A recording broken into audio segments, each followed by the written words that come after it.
اس نے اس آدمی سے گہری وفاداری کا اظہار کیا۔ یہ بہت متاثر کن ہے۔ اس نے اعلیٰ اخلاقیات کا مظاہرہ کیا، اور جب فلسطینیوں نے ساؤل اور اس کے بیٹوں کو قتل کیا، انہوں نے ان کی لاشوں کو بیت شان کی دیوار پر جڑ دیا۔ سو یبیس جلاد کے لوگوں نے راتوں رات جا کر ساؤل اور اس کے بیٹوں کی لاشیں بیت شان کی دیوار پر سے لے آئے اور یبیس میں آ کر جلایا، ان کی ہڈیاں دفن کر کے ان پر ماتم کیا۔ داؤد نے ان کے اس برتاؤ کو سہارا اور یبیس کے لوگوں کو مبارک کہا۔ اس نے ان کے ساتھ اچھا برتاؤ کیا کیونکہ وہ لوگوں کا اعتماد حاصل کرنا چاہتا تھا۔ وہ امن کی فضا قائم رکھتے ہوئے ان پر بادشاہی کرنا چاہتا تھا۔ صحیح، ہم ایک وقفے کے بعد مہمانوں کے سوالات کے ساتھ حاضر ہوں گے۔ ناظرین، ہم وقفے کے بعد دوبارہ حاضر ہوں گے، ہمارے ساتھ رہیے، اور اگر آپ کے ذہن میں کوئی سوال ہو تو وقفے کے دوران اسکرین پر دیے گئے پتے پر ارسال کریں، ہم اس کا جواب ضرور دیں گے۔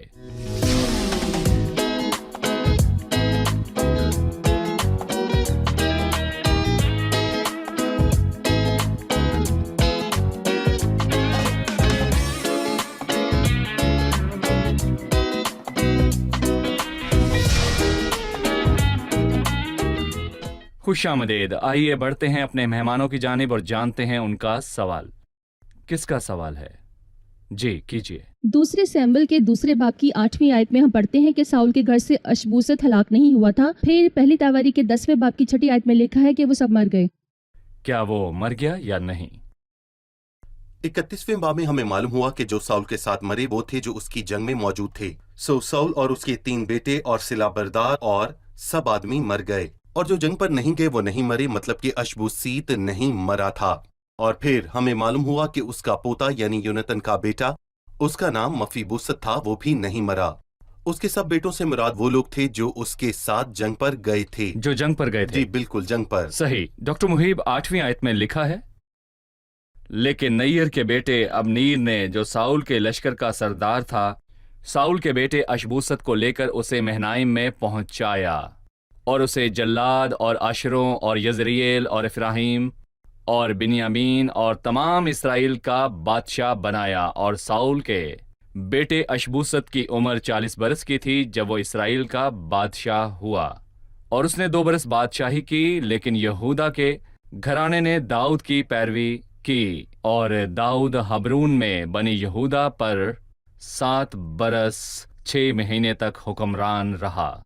میں ابنیر کے اس برتاؤ پر آپ کی رائے لینا چاہتا ہوں۔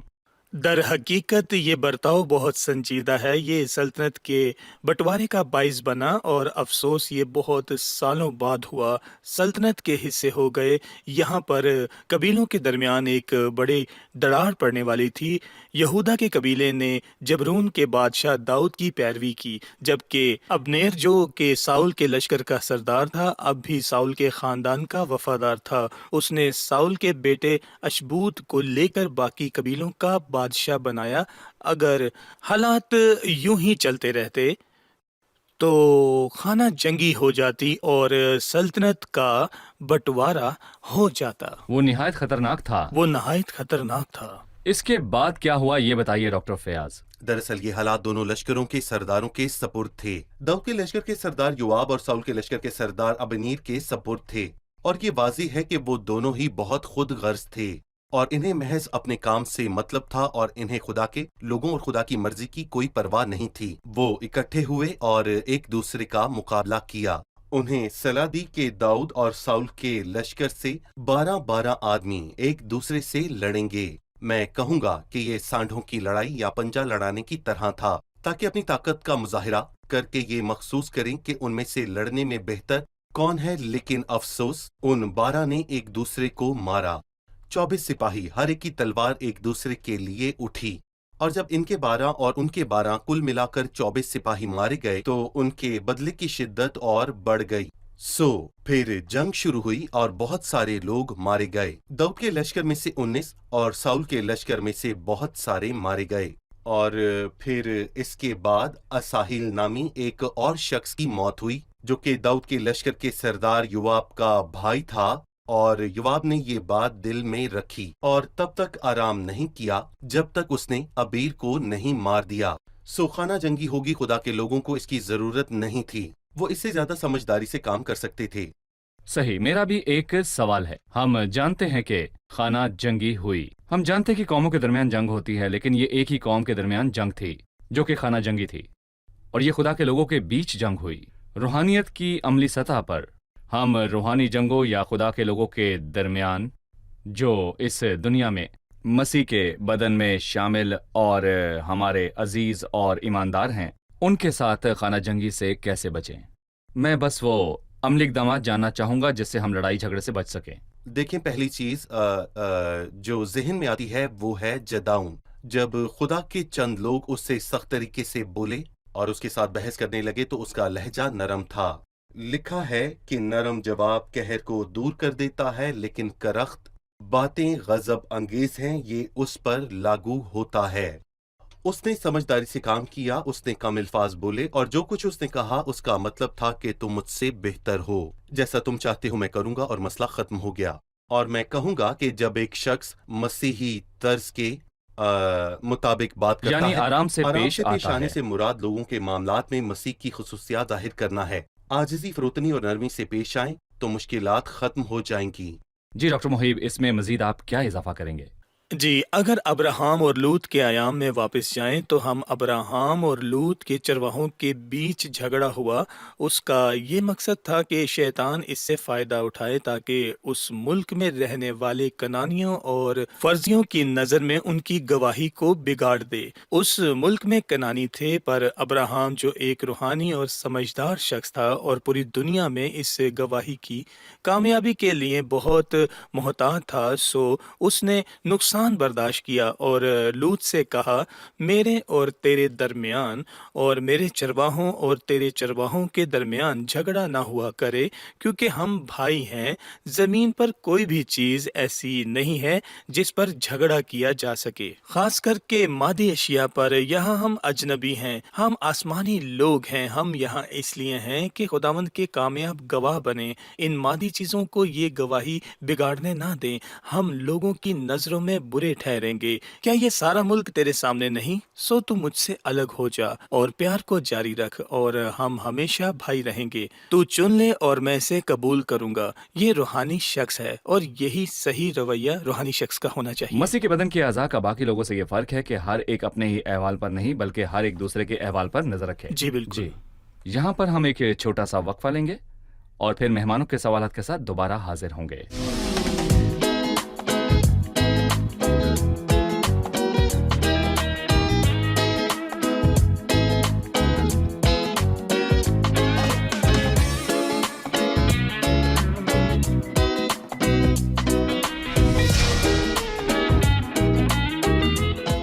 خوش آمدید، آئیے بڑھتے ہیں مہمانوں کی جانب اور جانتے ہیں ان کا سوال۔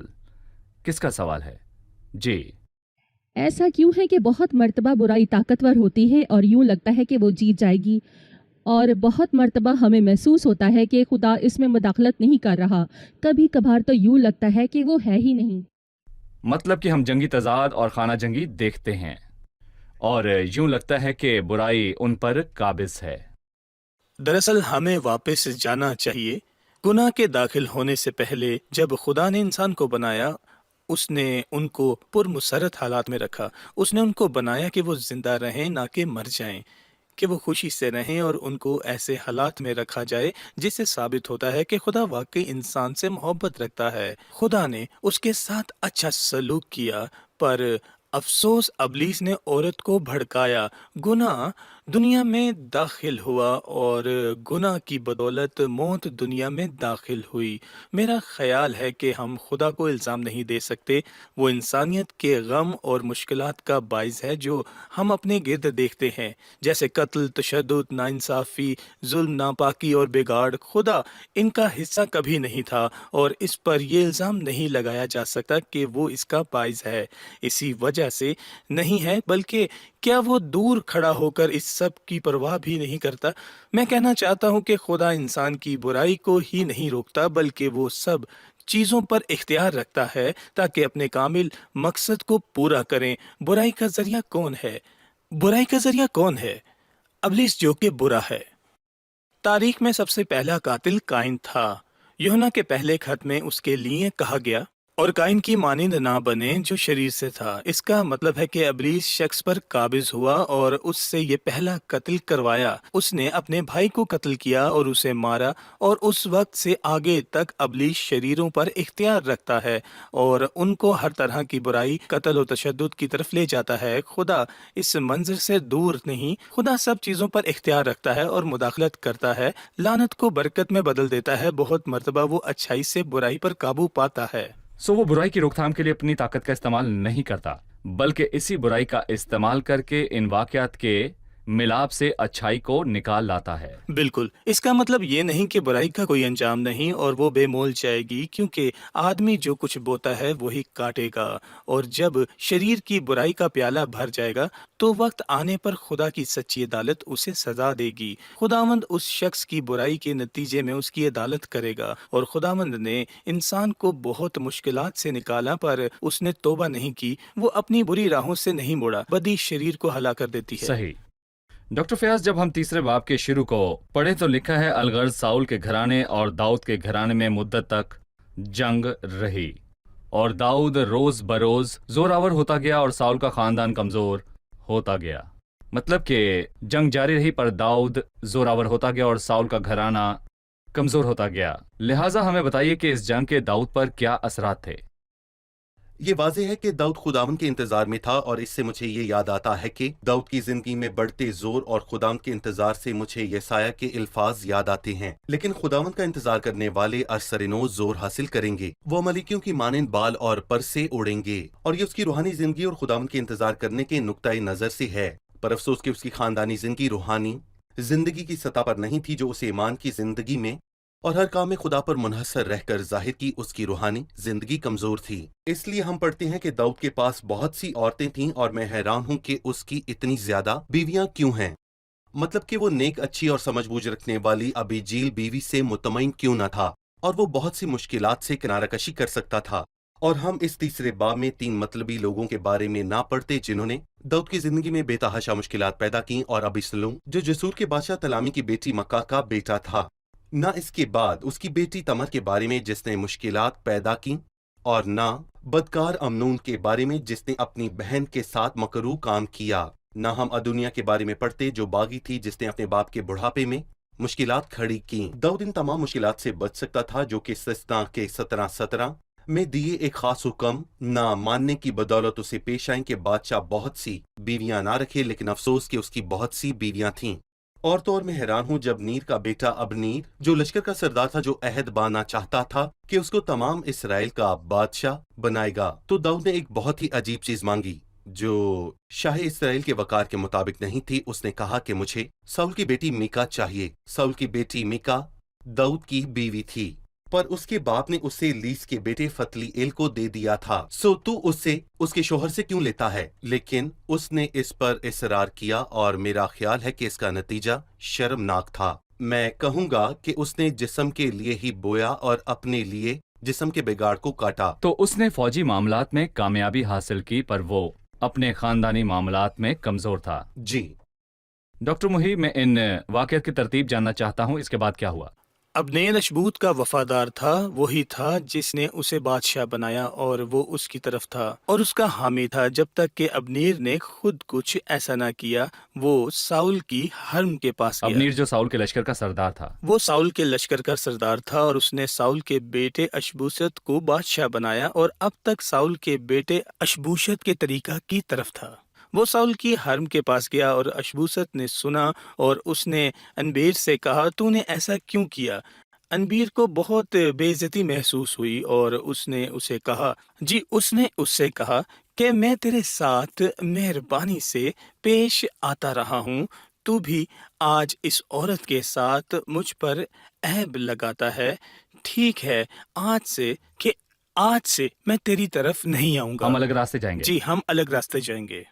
اس کا نتیجہ یہ ہوا کہ اشبوست جنگی مرد نہیں تھا، وہ کمزور تھا، وہ محل میں پلا بڑا، اس کو آسائشوں سے بگاڑا گیا، سو وہ اس جنگ میں بھی شامل نہیں تھا جس میں ساؤل مر گیا۔ اس میں کوئی ہمت نہ تھی، وہ کمزور شخصیت کا مالک تھا، انبیر نے اسے چھوڑ دیا، سو وہ پیچھے ہٹ گیا اور سلطنت کے لیے لڑنے کے لیے اس کا کردار وہیں ختم ہو گیا۔ انبیر نے داؤد سے عہد کرنا چاہا کہ سارے اسرائیل کو اس کی طرف مائل کرے گا، اور داؤد ایک شرط پر راضی ہوا، جیسا کہ ہم نے بھائی فیاض سے سنا کہ وہ ساؤل کی بیٹی میکل کو اس کے حوالہ کرے، اور در حقیقت یہ شریعت کے خلاف تھا۔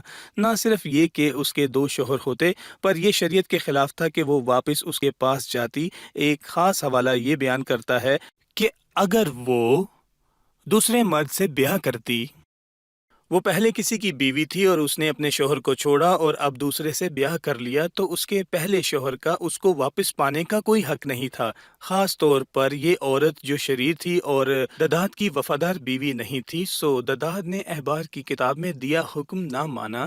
آخری چیز کہ ہم نے دیکھا کہ یوآب نے انبیر کو ایسے بھائی کو قتل کرنے کے لیے معاف نہ کیا، سو چلاکی اور بدنیتی سے اس کے پاس حبرون کو گیا، اور حبرون پناہ کے شہروں میں سے ایک تھا، وہ اسے الگ پھاٹک کے اندر لے گیا، کیونکہ جب تک وہ پناہ کے شہر کے اندر تھا تب تک کوئی بھی اس سے خون کا بدلہ نہیں لے سکتا تھا۔ وہ حبرون میں پناہ میں تھا۔ انبیر پناہ کے شہر کو چھوڑ کر نہیں جا سکتا تھا جب تک کہ لائق طور پر اس کی عدالت نہ ہو جاتی، نہ کہ اس سے یوں خون کا بدلہ لیا جاتا، پر یوآب اسے الگ پھاٹک کے اندر لے گیا تاکہ اس کے ساتھ چپکے چپکے بات کرے، جیسے وہ اسے کچھ بتانے لگا ہے، اور دھوکے سے اس کے پیٹ میں ایسا مارا کہ وہ مر گیا۔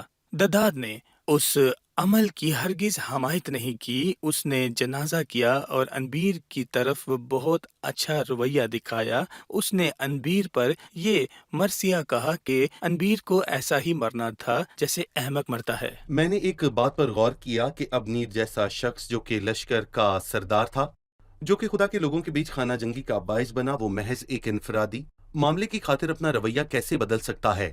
صرف اس لیے کہ ساؤل کے بیٹے نے اسے پوچھا کہ تو میرے باپ کے حرم کے پاس کیوں گیا، تو اس نے اپنا رویہ بدل دیا اور داؤد کی طرف ہو گیا۔ مطلب حکمران بہت عجیب ہیں۔ ہمیں عادل حکمران کی ضرورت ہے کہ وہ آ کر سب کچھ ٹھیک کرے، اس حد تک کہ انفرادی مقاصد اور خواہشات کو لوگوں کی قسمت پر اختیار ہے۔ صحیح۔ اگر خدا کے کلام سے دور ہو جائیں تو انسان، یہاں تک کہ حکمران بھی خواہش اور ہوس کے پیچھے چلتے ہیں۔ بہت شکریہ۔ اب وقت ہے کہ ہم جانیں کہ مہمانوں نے آج کیا سیکھا۔ جو داؤد نے یبیس جلاد کے لوگوں کے ساتھ کیا، اس کے متعلق میں آپ کی رائے جاننا چاہتا ہوں۔ ہم نے دیکھا کہ ساؤل کی طرف داؤد کا برتاؤ کتنا عظیم تھا۔ نہ تو اس کے دل میں اس کے لیے برے احساسات تھے، بلکہ اس نے اس شخص کو بھی قتل کر دیا جو ساؤل کی موت کا باعث بنا۔ اور جب یبیس جلاد کے لوگوں نے ساؤل کو دفنا کر اسے عزت بخشی، تو داؤد نے ان کے اس اچھے برتاؤ پر ان کا شکریہ ادا کیا۔ صحیح۔ جب ابنیر نے ساؤل کے بیٹے اشبوشت کو بادشاہ بنایا تو یہ عمل کتنا سنگین تھا۔ ظاہر ہے اس نے سلطنت کے حصے کر دیے، کیونکہ اسی وقت یہودا کے قبیلے نے داؤد کو اپنا بادشاہ مانا، پر اس نے ساؤل کے بیٹے کو باقی اسرائیل پر بادشاہ بنایا۔ اس سے سلطنت میں دراڑ آئی اور اس کے حصے ہو گئے۔ یہ اس قدر سنگین تھا کہ اس کے باعث خانہ جنگی ہوئی۔ صحیح، بہت شکریہ، خدا آپ کو برکت دے۔ خادمین کا بھی شکریہ۔ اگلے پروگرام میں ہم اپنے مطالعے کو جاری رکھیں گے۔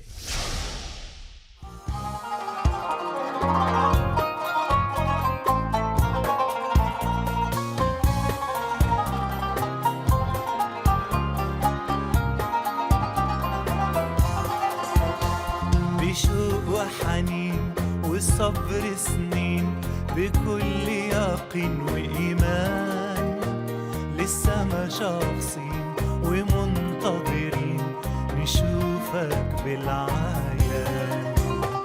بشوق وحنين وصبر سنين بكل يقين وإيمان لسه ما شاخصين ومنتظرين نشوفك بالعيان. وتناهى الليل تناهى وتقارب النهار وعرسنا جاي ياخدنا نستوطن الديار. وتناهى الليل تناهى وتقارب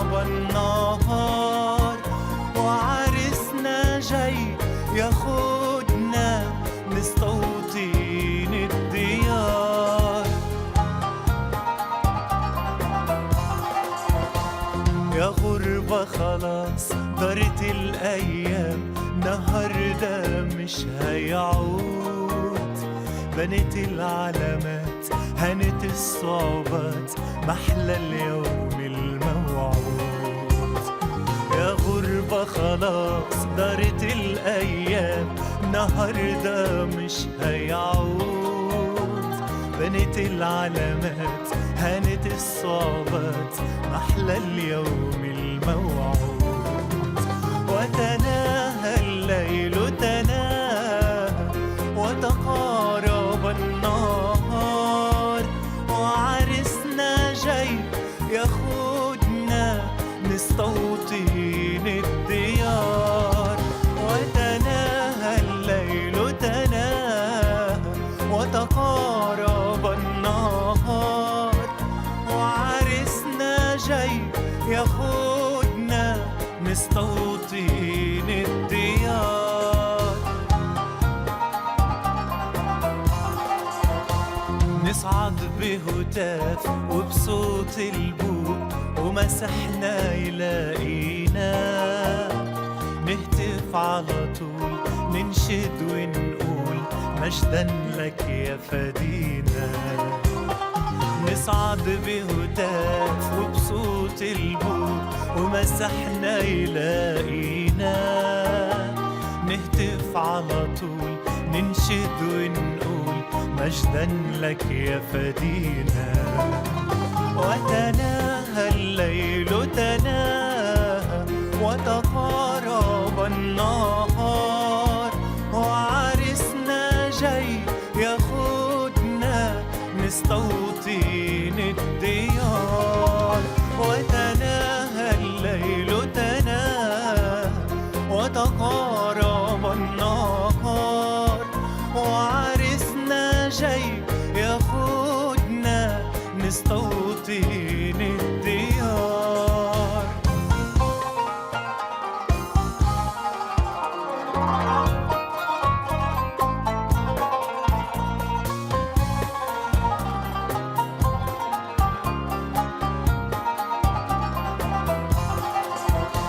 آمين تعال يا حبيبنا تعال، أرواحنا بتناديك. حقق وعدك ابسط لطفك، ده شعبك مستنيك.